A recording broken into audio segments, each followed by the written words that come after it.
avez l'air heureuse. C'est vrai, je suis Oui. heureuse. Hein. Vous êtes heureuse d'être heureuse. Je suis heureuse d'être sur scène, je suis heureuse de... Choc dans le monde médiatique. Carla Bruni, l'ancienne première dame de France, fait une révélation qui secoue l'opinion publique.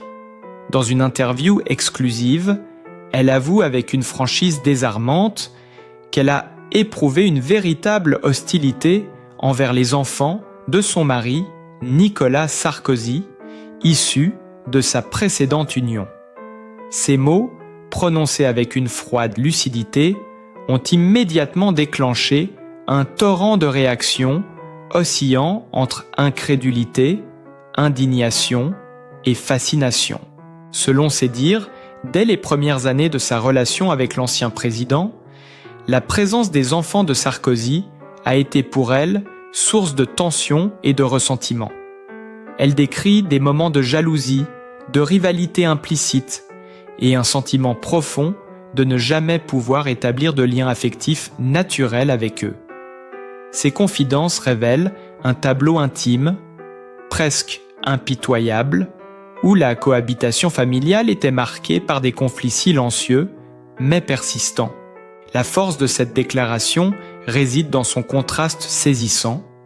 Carla Bruni, icône de charme et de raffinement, femme publique respectée, se montre ici vulnérable et brutale dans ses sentiments. Le contraste avec l'image d'une famille unie à laquelle le public était habitué rend ses propos encore plus frappants et difficiles à digérer. Les médias français et internationaux se sont emparés de cette nouvelle, soulignant le caractère inédit et provocateur de cette confession. Cette révélation n'épargne personne. Elle bouscule l'image de Nicolas Sarkozy, met en lumière les complexités des familles recomposées et questionne les limites de l'amour et de la tolérance dans les relations conjugales. Les internautes et téléspectateurs, eux, oscillent entre empathie pour la sincérité de Carla et scandale face à ses mots crus, créant un véritable débat sur les réseaux sociaux. Il est rare qu'une figure publique d'une telle envergure se livre avec autant de franchise sur des sujets si intimes. Ce témoignage restera sans doute gravé dans les annales de la presse people française comme un épisode à la fois fascinant et perturbant, qui rappelle que derrière les images de perfection médiatique se cachent parfois des réalités beaucoup plus complexes et troublantes. Carla Bruni, d'un ton posé mais lumineux, décrit chaque instant passé avec Pierre, Jean et Louis, comme si le lecteur pouvait entendre les rires et les murmures de la maison. Elle parle de ces fins de journée, où la lumière douce du crépuscule glisse à travers les rideaux, où le parfum du dîner flotte dans l'air, et où chaque pièce vit sa propre petite harmonie. Dans son studio, elle se retire parfois pour retrouver un peu de solitude, mais jamais complètement loin de cette effervescence familiale qui la berce. Les enfants, dit-elle, sont là dans la cuisine ou dans leur chambre, libres et autonomes, mais toujours présents comme une mélodie discrète mais essentielle à l'équilibre du foyer. Son mari, occupé dans son bureau, reste la figure centrale, mais l'attention portée aux fils de cette union précédente est palpable dans chaque geste, chaque mot. Elle confesse, avec un sourire teinté d'autodérision, les batailles autour des devoirs. Les multiplications, les fractions, les problèmes de mathématiques qui semblent simples aux yeux d'un parent ordinaire deviennent pour elle un vrai défi. Elle se souvient, amusée et légèrement gênée, de l'avoir observé en cachette sur son téléphone, cherchant des réponses pour soutenir son fils aîné, comme une spectatrice discrète, mais investie dans le quotidien de ces jeunes vies. Ce détail, banal mais touchant, révèle un mélange de tendresse et d'humilité et montre combien chaque moment partagé est empreint d'une sincérité rare. Puis elle se tourne vers Pierre, Jean et Louis et son regard change, se fait plus doux. Elle décrit leur accueil chaleureux, leur ouverture et leur gentillesse naturelle.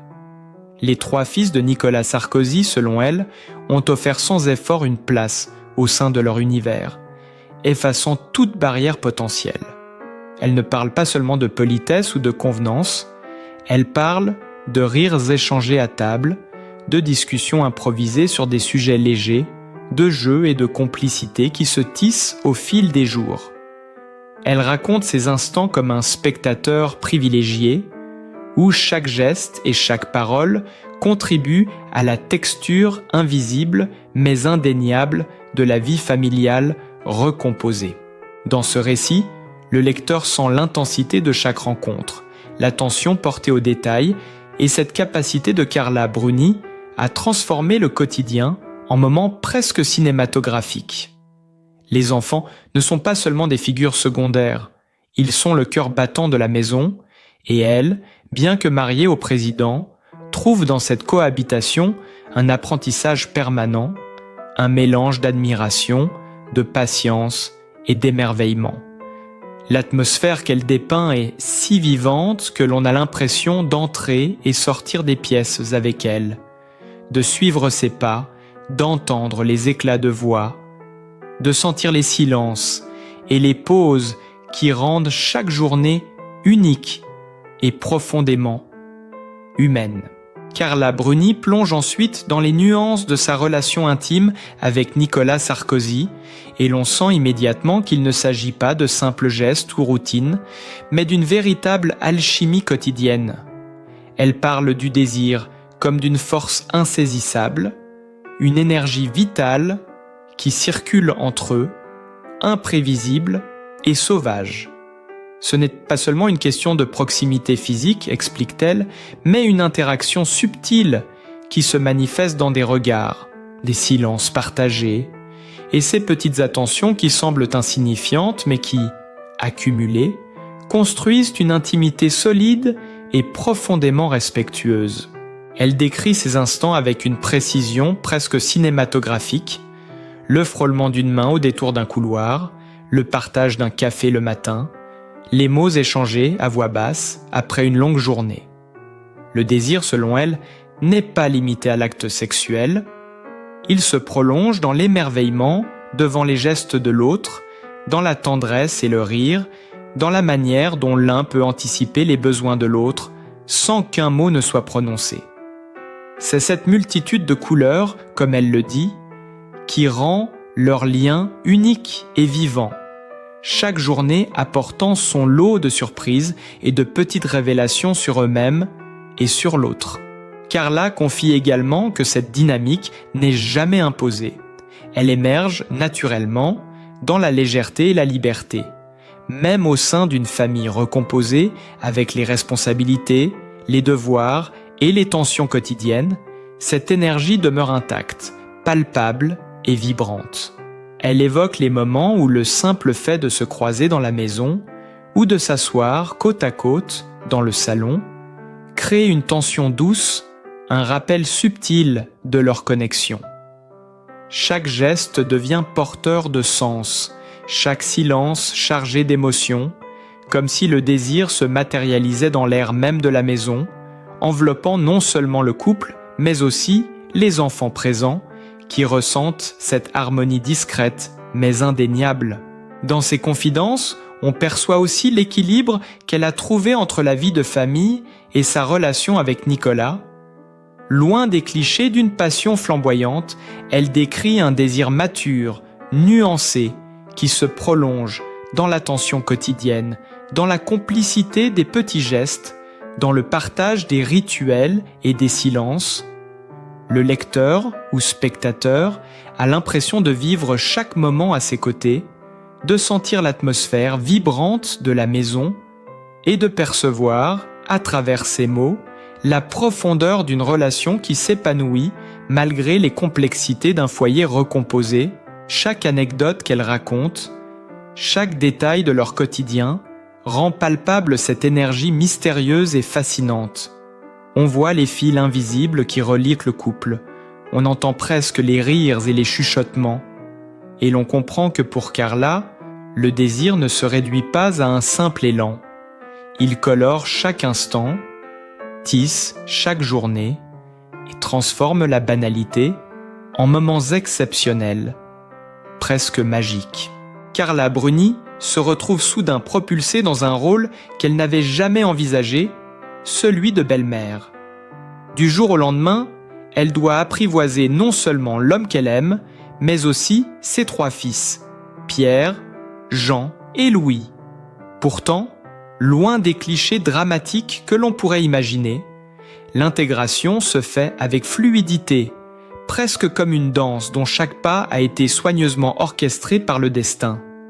Elle observe ces jeunes hommes avec une attention subtile, respectant leur espace, leur rythme et leurs habitudes, tout en insufflant peu à peu sa présence dans le quotidien familial. Elle décrit ses premiers moments avec une clarté saisissante, chaque geste et chaque regard prenant vie sous les yeux du lecteur. Les repas du soir, les conversations autour d'un café, les rires qui s'échappent d'une chambre voisine, tout contribue à tisser un lien solide et naturel. Carla évoque la délicatesse avec laquelle elle a trouvé sa place, sans imposer sa présence, mais en laissant son affection se manifester à travers des attentions discrètes et des gestes tendres. Les garçons, intelligents et ouverts, ont accueilli sa bienveillance avec une curiosité respectueuse, transformant ce qui aurait pu être une cohabitation difficile en une véritable harmonie familiale. L'arrivée de Giulia, leur fille commune, renforce cette dynamique. Carla observe les interactions entre ses fils et la petite sœur, la joie et l'émerveillement qu'elle suscite dans le regard de chaque enfant. Ces moments, anodins mais puissants, deviennent des jalons de complicité et de compréhension mutuelle. La maison semble vibrer d'une énergie nouvelle. Le mélange des anciennes habitudes et des nouvelles traditions crée un équilibre fragile mais précieux. Carla raconte comment elle se sent à la fois participante et spectatrice de cette vie foisonnante où chaque journée apporte son lot d'imprévus et de découvertes. Elle confie presque comme en secret que ce rôle de belle-mère l'a enrichie bien au-delà de ce qu'elle aurait pu imaginer. Chaque rire partagé, chaque conseil offert, chaque geste d'attention se transforme en une expérience intime et profondément humaine. La proximité avec Pierre, Jean et Louis ne se limite pas à des obligations. Elle devient une danse délicate, un échange constant d'émotions, de respect et de curiosité. L'on voit à travers ces mots combien elle observe, comprend et participe à la vie des garçons tout en respectant leur autonomie et leur personnalité. Ce quotidien, bien que parfois rythmé par les tensions normales d'une famille recomposée, est décrit avec une telle précision que l'on a l'impression de marcher à ses côtés dans les couloirs de la maison, d'entendre les éclats et que cette voix, de percevoir les silences et les petits gestes qui, cumulés, forgent un foyer soudé et vivant. Carla apparaît comme une présence discrète mais essentielle, capable de transformer des instants ordinaires en scènes vibrantes de tendresse et d'attention, où chaque membre de la famille trouve sa place, et où l'amour, sous toutes ses formes, devient tangible et inaltérable. Carla Bruni évoque ses premiers repas dans cette nouvelle vie avec une sincérité désarmante. Entrer dans la maison de Nicolas Sarkozy, c'est accueillir non seulement un époux, mais aussi un univers familial déjà structuré, avec 3 fils dont elle devait comprendre les codes, les habitudes et les sensibilités. Elle décrit ses premières rencontres comme des moments suspendus où chaque sourire, chaque geste, chaque parole était décortiqué dans son esprit, à la recherche de signes d'acceptation ou de distance. Le spectateur a l'impression de sentir l'air chargé de tensions légères, où le poids des responsabilités se mêle à la curiosité, à la prudence et à l'envie de créer du lien. Elle se souvient des dîners, où Pierre, Jean et Louis, jeunes hommes déjà dotés d'une personnalité affirmée, l'observèrent avec attention. Il ne s'agissait pas de simples formalités, mais d'une danse subtile de regards et de silences où chaque réaction pouvait être interprétée. Carla, avec sa sensibilité d'artiste, perçoit immédiatement l'importance de chaque détail, des gestes les plus infimes aux éclats de rire un peu de rire spontané. Elle raconte comment elle s'est adaptée, apprenant à écouter avant de parler, à proposer sans imposer, à tendre la main sans effacer leur autonomie.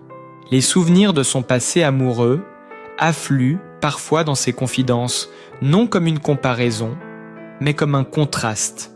Elle a connu des passions intenses, des amours tourbillonnants avec Louis Bertignac, Eric Clapton, Mick Jagger et d'autres encore, des relations où l'adrénaline et la séduction guidaient chaque instant. Avec Nicolas Sarkozy, tout est différent. Le coup de foudre, dit-elle, a été immédiat, mais il s'accompagne d'une responsabilité silencieuse. Intégrer 3 jeunes hommes dans sa vie, gagner leur confiance et leur respect, sans créer de rivalité ou de tensions inutiles. Elle parle avec un mélange de lucidité et de tendresse de ce processus, comme si chaque jour était un apprentissage, une négociation douce entre l'amour pour son mari et le besoin de comprendre, d'accepter et de soutenir ses fils. Chaque moment devient vivant dans son récit, les discussions sur leurs projets, les conseils donnés avec délicatesse, les éclats de rire partagés autour d'un café ou d'un repas improvisé. Le lecteur a l'impression de se tenir dans l'ombre de la maison, témoin de ces interactions subtiles mais essentielles, où chaque mot et chaque geste façonnent un lien fragile mais prometteur. Dans ses paroles, on perçoit à la fois la complexité et la beauté de cette cohabitation. Elle insiste sur le fait que l'amour ne se limite pas à l'homme qu'elle a choisi, mais qu'il s'étend à cette petite communauté recomposée qui exige patience, sensibilité et attention constante. Carla Bruni apparaît ainsi comme une figure à la fois aimante et observatrice, capable de transformer les moments ordinaires en expériences riches en émotions, où chaque jour apporte son lot de découvertes, de rires, mais aussi de défis à surmonter pour maintenir l'harmonie au sein de cette famille particulière. Avant même de devenir première dame, Carla Bruni avait déjà capté l'attention du monde par son talent et son aura singulière. Elle n'était pas seulement un visage connu des podiums, mais une artiste aux multiples facettes, capable de transformer son vécu et ses émotions en créations vibrantes. Son premier album, Quelqu'un m'a dit, marque ce tournant décisif dans sa carrière. Dès les premières notes, le public est happé par sa voix douce, mélancolique, mais profondément sincère, qui semble raconter des histoires que chacun croit avoir vécues. On ressent la chaleur de sa guitare, la délicatesse des arrangements et l'intimité de son interprétation, comme si l'on pénétrait dans son monde intérieur. Le succès est immédiat et fulgurant. Les critiques s'extasient devant la simplicité et la profondeur de ses textes, qui oscillent entre confidences personnelles et observations universelles sur l'amour, la perte et le désir. Carla Bruni devient rapidement un phénomène médiatique et artistique, sa musique se frayant un chemin dans les radios, les salles de concert et les cœurs de ses auditeurs. Chaque chanson semble suspendre le temps. Le spectateur ou l'auditeur se trouve transporté dans ses récits, partageant ses doutes, ses passions et ses instants de grâce. Elle raconte elle-même la genèse de certaines chansons, ses fragments de vie transformés en mélodies, ses mots griffonnés sur des carnets, souvent inspirés par des rencontres, des voyages ou des souvenirs d'un passé tumultueux mais enrichissant. Les concerts deviennent des expériences immersives.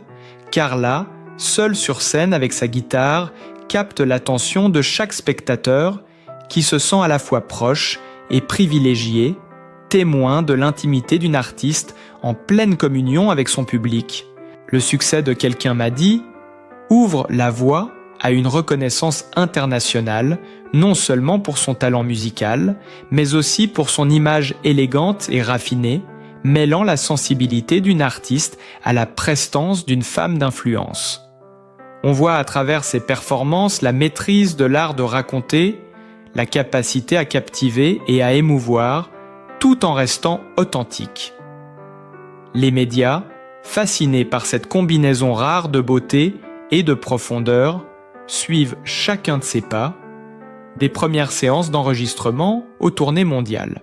Chaque chanson, chaque accord joué sur sa guitare devient un témoignage vivant de sa personnalité, de son regard sur le monde et de sa capacité à transformer des émotions personnelles en œuvres universelles.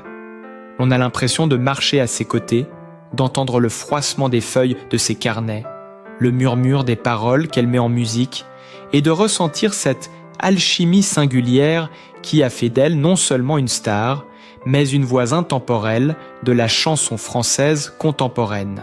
Derrière le charme et la prestance que l'on connaît aujourd'hui, Carla Bruni a traversé une enfance marquée par la complexité et les contrastes. Née dans une famille où les apparences se mêlaient aux tensions silencieuses, elle découvre très tôt que le monde des adultes n'est jamais simple ni indulgent. Les souvenirs de ses premières années restent gravés dans sa mémoire, comme des instants suspendus entre émerveillement et appréhension. Les maisons de son enfance résonnent encore des pas précipités, des éclats de voix étouffés et du cliquetis discret des objets de valeur, témoins muets d'une éducation exigeante et parfois froide. Elle se rappelle les promenades solitaires dans les jardins, où chaque arbre et chaque allée deviennent des refuges, des lieux où l'imaginaire peut remplacer la chaleur humaine parfois absente. Les rires des camarades à l'école contrastent avec un foyer où la discipline et les attentes imposaient leurs lois et où l'on devait apprendre à masquer ses émotions pour éviter les remarques cinglantes. Carla décrit ces moments avec une précision presque cinématographique. Les lumières filtrant à travers les rideaux, le parfum des repas préparés en silence, les regards échangés à la dérobée qui racontent plus que les mots. Malgré ces obstacles, elle découvre très tôt le pouvoir de l'expression et de la création. Les premiers dessins, les chansons murmurées à voix basse deviennent des échappatoires, des moyens de transformer la solitude en un terrain fertile pour l'imagination et le rêve. Chaque note de musique, chaque mot posé sur un carnet est une manière de reprendre le contrôle, de réinventer son univers et de donner un sens à des émotions complexes que l'enfance ne lui permettait pas toujours d'exprimer pleinement. L'exigence des adultes forge sa détermination. Carla apprend à observer, à écouter, à décoder les silences et les tensions autour d'elle, développant une sensibilité aiguë aux nuances de l'âme humaine. Ses premières années, parfois rudes, façonnent sa capacité à comprendre les subtilités des relations, à percevoir les non-dits et à trouver la beauté même dans les situations les plus austères. Elle se souvient des instants de complicité furtive avec ses proches, des gestes tendres qui surgissent comme des oasis au milieu d'une vie souvent stricte et codifiée. Ces souvenirs ne sont pas seulement un témoignage de difficultés, mais aussi le terreau de sa résilience. Chaque épreuve devient une leçon, chaque solitude un moment de réflexion et d'introspection. On ressent, à travers ces mots, la force de cette enfance qui, malgré ses obstacles, a su cultiver en elle une sensibilité unique, un goût pour l'art et la musique, et cette capacité à transformer des expériences parfois douloureuses en expressions créatives et captivantes. La vie de Carla Bruni, telle que nous venons de la découvrir, est faite de contrastes puissants et d'expériences profondément humaines. Derrière l'image de star internationale, de chanteuse et de première dame, se cache une femme qui a traversé des épreuves, des moments de doute, mais qui a su transformer chaque difficulté en force et en créativité.